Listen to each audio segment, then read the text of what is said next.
Have you ever wondered why some players get scouted instantly, where others, or maybe even you, get ignored, no matter how hard you work? It's not just about skills, it's not just about goals. Coaches are looking for something very specific that 90% of the players don't even realize. I'm gonna break down exactly what coaches and scouts are looking for, so you can make sure they notice you. Number one, first impressions and how to grab coaches' attention instantly. Scouts and coaches just don't have the time to watch every player in detail. Most of the time they make their decision within the first 5 minutes that they watch the player. So that 5 minutes has to be outstanding for you to grab their attention right away.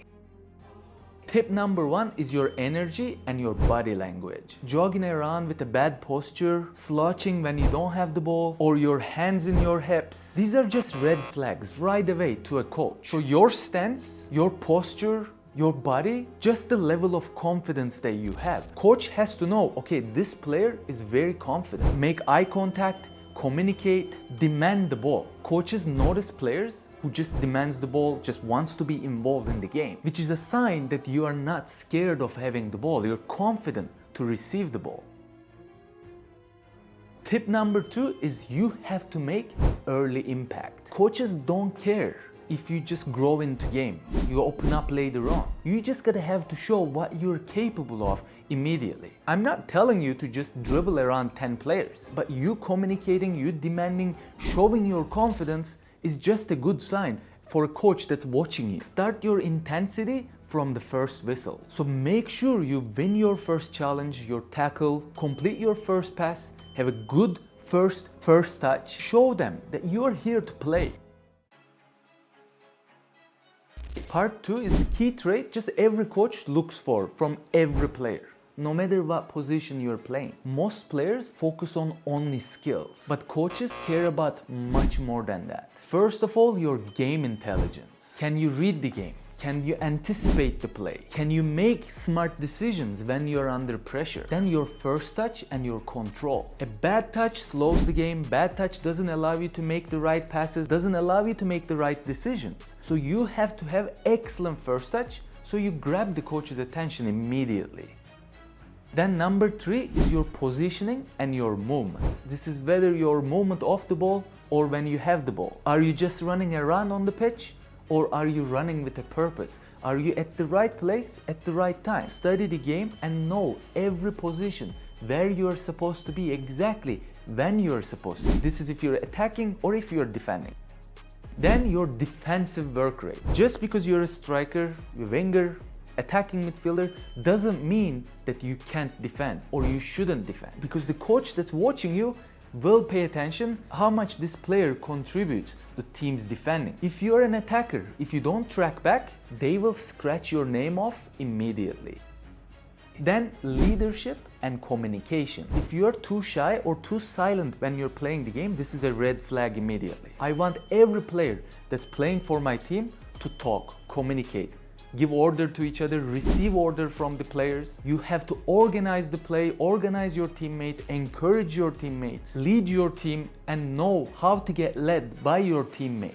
Super important if you want to grab coach's attention instantly.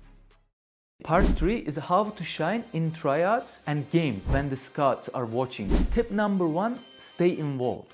Don't run away from responsibility. If you go missing for 5-10 minutes, you might as well not even be on the field. Always find a way to impact the game, whether you have the ball or not. Your movements off the ball is gonna determine if your teammates can get the ball. That's also an involvement for a footballer. Tip number two is your versatility. Can you adapt to different roles? Can you play different positions? Or are you stuck to play one position? Coaches love players that plays multiple positions. Because if you can play many positions, that's more option for me as a coach. I can look at this player and say, oh, he's not just a winger.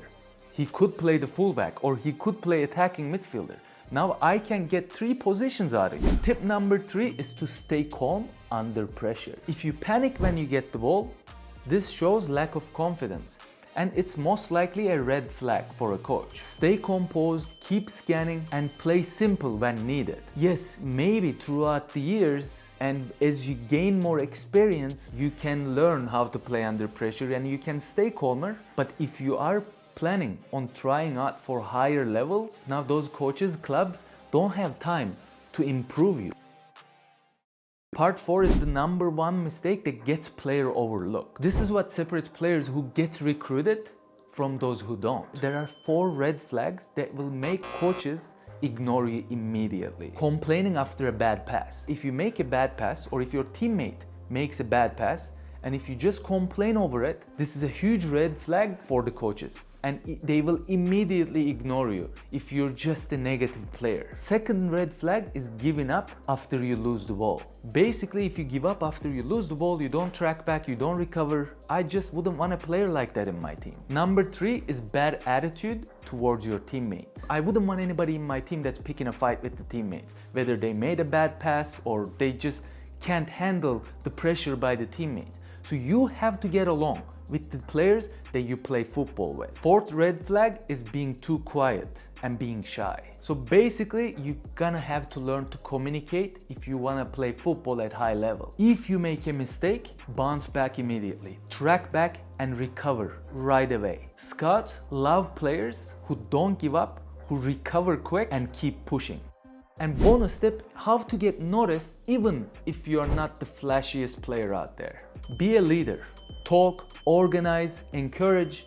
These are the kind of players just get noticed. Doesn't matter if you're super talented or not, these are the kind of players the coaches are just looking for, just to encourage other players in the team. So talk, organize, and be supportive when you're playing football. Play simple but effective. Don't force fancy moves. Don't just make it super complicated. Make every touch, every pass, every first touch count. A great game once in a while is not gonna get you scouted. So show up every game and perform the same every game and just get better from that. So if you wanna get scouted, start applying these now. Every training session, every game.